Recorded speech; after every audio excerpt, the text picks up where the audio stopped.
ये पाकिस्तान के दो बड़े अदाकारों की मोहब्बत और कारोबार की ऐसी कहानी है जिसे सुनकर आपको भी पुराने दौर के ये सदाबहार एक्टर याद आ जाएंगे। पाकिस्तानी फिल्मों की मार्लन मिनरो नीलो की शादी रतन कुमार से क्यों ना हो सकी। नीलो की जिंदगी में कई हीरो मोहब्बत के कटोरे उठाकर भीख मांगते रहे, मगर जिस हीरो पर उनका मुकम्मल दिल आ गया वो रतन कुमार थे। मगर उनकी शादी की राह में उनके वालिदैन आ गए और एक ऐसा काम कर दिखाया कि रतन कुमार और नीलो की राहें जुदा हो गयी। मोहब्बत की इस कहानी के चर्चे आज भी पाकिस्तान की फिल्मी दुनिया में होते हैं। ये बात बहुत कम लोग जानते हैं कि 50 की दहाई में पाकिस्तानी फिल्मों में इंडिया के मशहूर चाइल्ड स्टार रतन कुमार ने तहलका मचा दिया था। उस वक्त के चॉकलेटी और जंगजू हीरोज सदीर, संतोष कुमार, अकमल, इजाज दुरानी, दर्पण, यूसुफ खान को खतरा पैदा हो गया था कि अगर एक आध और फिल्म कामयाब हो गई तो रतन कुमार सबको ले डूबेगा, क्योंकि फिल्म्स की प्रोडक्शन का उनका अपना इदारा था और उन्होंने अपनी अजारादारी भी कायम कर रखी थी। रतन कुमार ने इंडिया में तारीख साज फिल्म बिजू बावरा, बूट पॉलिश, अंगारे, जागरती, बहुत दिन हुए, राधा कृष्ण, अफसाना में इंतहाई जबरदस्त एक्टिंग की थी और वहाँ के पॉपुलर चाइल्ड स्टार थे। इंडियन फिल्म जागरती में उन पर फलमाया ये तराना अभी तक हिंदुस्तान में मशहूर है और आज भी गाया जाता है। आओ बच्चों तुम्हें दिखाएं धरती हिंदुस्तान की।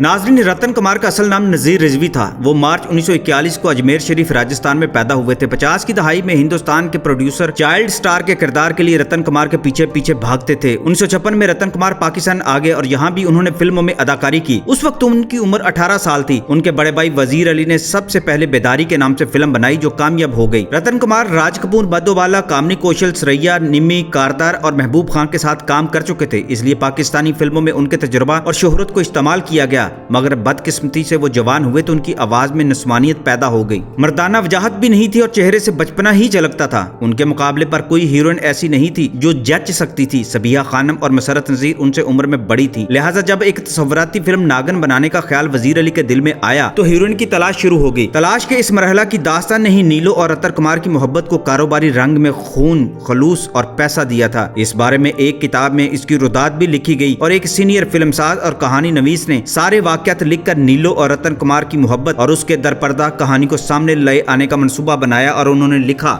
वजीर अली ने नागन की कहानी का इंतखाब किया और इस फिल्म में पहली मर्तबा रतन कुमार को एक मुकम्मल हीरो के तौर पर पेश करने का मंसूबा बनाया। ये एक बड़ा जुआ था, मगर वजीर अली का बैंक बैलेंस मजबूत था और उसे खुद अपनी जात के अलावा रतन कुमार की सलाहियतों और उससे भी बढ़कर उसकी खुश नसीबी पर भरोसा था। नागन के लिए पहली बार खलील कैसर को हदायतकारी के लिए चुना गया था। अब रतन कुमार के लिए एक हीरोइन के इंतखाब का मरहला था। उस वक्त की कोई भी नामवर हीरोइन रतन कुमार के साथ नहीं जाच रही थी। सबिहा, मसरत नजीर, शमीम, मारा, नैयत सुल्ताना सब उम्र में रतन कुमार से बड़ी थी और मैच्योर नजर आती थी। रतन कुमार के लिए एक हीरोइन की तलाश शुरू हुई जो नीलो पर जाकर खत्म हो गई। नीलो अभी तक हीरोइन के तौर पर कोई मकाम नहीं बना सकी थी। नागन में अदाकाराना सलाहियतों के साथ जिस्मानी रहनाइयों की नुमाइश करने का भी बेहतरीन मौका था और नीलो इसी की तलाश में थी। उसने फिल्मसाज के सामने कोई शर्त पेश नहीं की और ना ही ज्यादा मुआवजा तलब किया। उसे तो अपने ख्वाबों की ताबीर मिल रही थी। वो भला ये मौका कैसे हाथ से जाने देती। इस तरह किस्मत ने नीलो के हीरोइन बनने की राह हमवार कर दी और मुस्तकबिल में उनके अरूज की मंजिलें आसान हो गईं। नागन की कामयाबी के बाद वजीर अली ने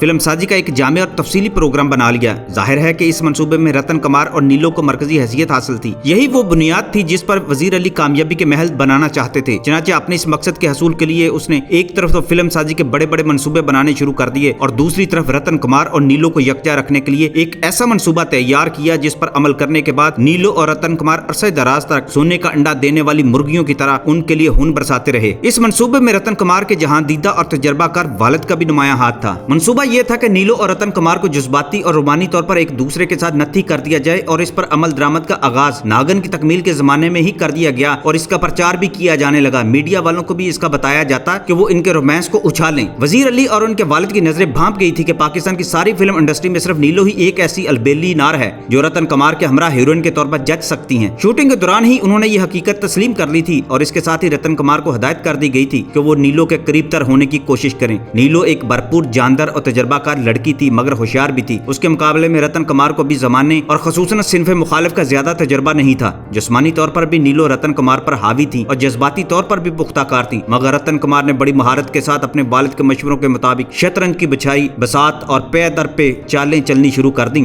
तो नीलो को मात पर मात होने लगी। नीलो ने इस खेल के आगाज में इसे महज कारोबारी मसलहत समझा था। उसे एहसास था कि रतन कुमार का खानदान बाअसर और अमीर है। फिल्म साजी के मैदान में भी उनकी कामयाबियां किसी से पोशीदा नहीं। नागन की शूटिंग के आगाज में तो नीलो को रतन कुमार के साथ हीरोइन के तौर पर इजहार मोहब्बत करना कुछ अजीब नहीं लगता था और इसका इजहार उसने अपनी सहेलियों के सामने भी किया था। इससे पहले वो सदीर, संतोष कुमार, असलम परवेज, यूसुफ खान जैसे मर्दाना वजाहत और अतवार रखने वाले हीरोज के साथ काम करती रही थी। हीरोइन के तौर पर ना सही, कास्ट में शामिल एक फर्द के तौर पर ही सही, मगर वो उनकी कुर्बत में तो रही थी। इस दौरान उसके कुछ फ्लर्ट और रोमांस भी हुए थे और उनका सिलसिला भी जारी था। नागन के कामयाब तजर्बे के बाद वजीर अली एक और तस्वराती फिल्म बनाने का मंसूबा मुकम्मल कर चुका था, जिस पर नीलो को अपनी तमाम तर हशर सामानियों के साथ जलवागर होना था। चुनाचे फिल्म हयात की अगली फिल्म का नाम अलादीन का बेटा रखा गया। अलादीन का बेटा जाहिर है कि रतन कुमार के सिवा और कौन हो सकता था। मर्जीना के अलफ लैलवी किरदार के लिए नीलो को एक बार फिर ख्याली पेकर में पेश करने का फैसला किया गया था। वजीर अली ने बजाते खुद हदायतकारी के तौर पर इस फिल्म की जिम्मेदारियां संभाली। इस खानदान पर कामयाबी, दौलत और शोहरत की बारिश हो रही थी और रतन कुमार और नीलो प्यार के समुद्र में डूबे जा रहे थे। आपको बताते चलें कि रतन कुमार के आने से पहले नीलो का क्रश एक और एक्टर था, जिसके धोखे ने उसको बहुत ज्यादा रंजीदा कर दिया था। लेकिन रतन कुमार उसकी जिंदगी में आया तो उसके तस्वुरात में एक और सहारा मिल गया उसको। अलादीन का बेटा की शूटिंग शुरू हुई तो नीलो के ख्यालात और एहसासात पर रतन कुमार का जादू चल चुका था। रतन कुमार पर तवज्जो मरकूज वो कर चुकी थी। उसने प्यार के समुद्र में अपनी कश्ती के पतवार फेंक दी और खुद को समंदर की मौजों के हवाले कर दिया। रतन कुमार और नीलो के माबेन अजनबियत और दूरी के पर्दे एक एक करके उठने शुरू हो गए और यूं लगता था जैसे नीलो ने खुद को रतन कुमार के नाम करने का फैसला कर लिया था। स्टूडियो के ऑफिस और मेकअप रूम के अलावा दूसरी जगहों पर भी वो यकजा दिखाई देने लगे। नीलो की आमदोरफ्त रतन कुमार के घर में भी शुरू हो गई, जहां इन दोनों को मुलाकात का मौका भी मिल जाया करता था। नीलो ने बज़ाहिर हर तरफ से अपनी निगाहें हटा ली थी और रतन कुमार के लिए खुद को वक्फ कर दिया था। घर वालों के इसरार पर वो दूसरे फिल्म साजों की फिल्मों में भी काम कर लिया करती थी, मगर बहुत नीम दिली के साथ। अलादीन का बेटा नुमाइश के लिए पेश की गई और खातिर खा कामयाबी हासिल न कर सकी, मगर रतन कुमार और फिल्म हयात के पास अभी सरमायात बहुत था। फिल्म हयात ने अलादीन का बेटा के बाद नीलो फर्क का आगाज कर दिया और फिल्म की तैयारियां बहुत जोर शोर से शुरू कर दी। रतन कुमार के साथ नीलो का बढ़ता हुआ मेल जोल नीलो के घर वालों को पसंद नहीं था। उन्होंने रोक टोक शुरू कर दी, मगर इश्क के देवता का तीर कमान से निकल चुका था। नीलो और रतन सही मायनों में एक दूसरे के करीब आ गए थे। वो दूसरे फिल्म साजों की फिल्मों में भी काम कर रही थी, जो उसकी नई शोहरत और कामयाबी से फायदा उठाना चाहते थे, मगर नीलो की सबसे ज्यादा तवज्जो रतन कुमार थे। नीलो रतन कुमार के साथ शादी करना चाहती थी और रतन कुमार भी इसके लिए माइल हो चुके थे, लेकिन नीलो के घर वालों को ये गवारा नहीं था। नीलो पर जब उसके घर वालों ने दबाव डाला तो वो कहती थी कि मैंने घर वालों को माकूल रकम कमाकर दे दी है, अब मैं शादी करके घर बसाना चाहती हूँ, मगर घर वाले उसको घर नहीं बसाने देते थे। नीलो के बदलते हुए तेवर देखकर घर वाले भी सोच में पड़ गए। वो समझदार लड़की थी, शोहरत याफ्ता, दौलतमंद थी, उसमें खुद एतमादी थी, उसकी पुष्ट पनाही करने वाले भी मौजूद थे।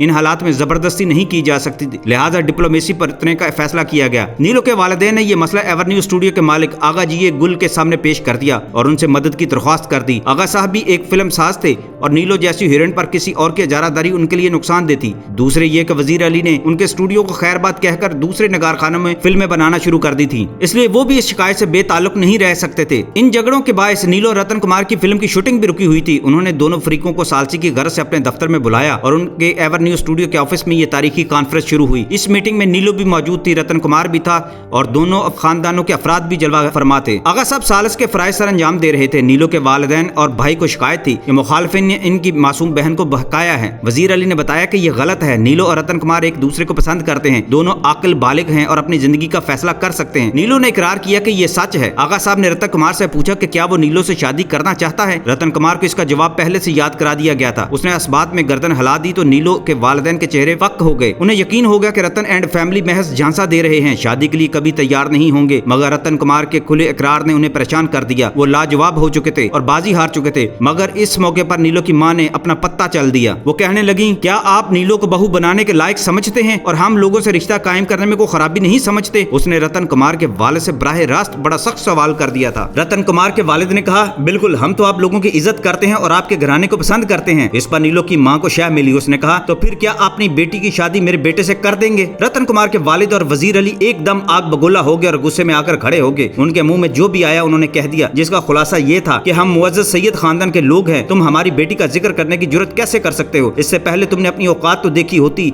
ये इंतहाई नाजुक नफ्सियाती दाव था जो गालिबन आगा गुल के मशवरे पर आजमाया गया था और कामयाब रहा था। नीलो का भाई भी आग बगोला होकर खड़ा हो गया। अब पता चल गया कि आप लोग हमें जलील समझते हैं, हमारी बेटी से अपने बेटे की शादी कर सकते हैं, मगर इस घराने के बेटे से अपनी बेटी बहना तौहीन समझते हैं। क्या मेरी बहन को आपने बकाऊ माल समझ लिया है या सोने का अंडा देने वाली मुर्गी समझते हैं? नीलो की मां ने बेटी से कहा, देख लिया तुमने, इनकी नजरों में तुम्हारी और तुम्हारे खानदान वालों की क्या इज्जत है। ان کی باتیں اور وعدے صرف دھوکہ ہیں۔ تم خود اندازہ لگا لو کہ اپنے خون کے رشتہ داروں کو چھوڑ کر تم ان کے گھر جاؤ گی تو یہ تمہارے ساتھ کیا سلوک کریں گے۔ تیر نشانے پر بیٹھا تھا۔ رتن کمار کے گھر والے جیتی ہوئی بازی ہار چکے تھے۔ یہ وہی حربہ تھا جو کچھ عرصہ پہلے نیلو کے گھر والوں نے ایک ایکٹر کے خلاف بھی استعمال کیا تھا جو نیلو سے شادی کرنا چاہتا تھا۔ اس بار بھی انہوں نے یہی حربہ استعمال کیا اور رتن کمار اور نیلو کی راہیں ہمیشہ کے لیے جدا کر دی۔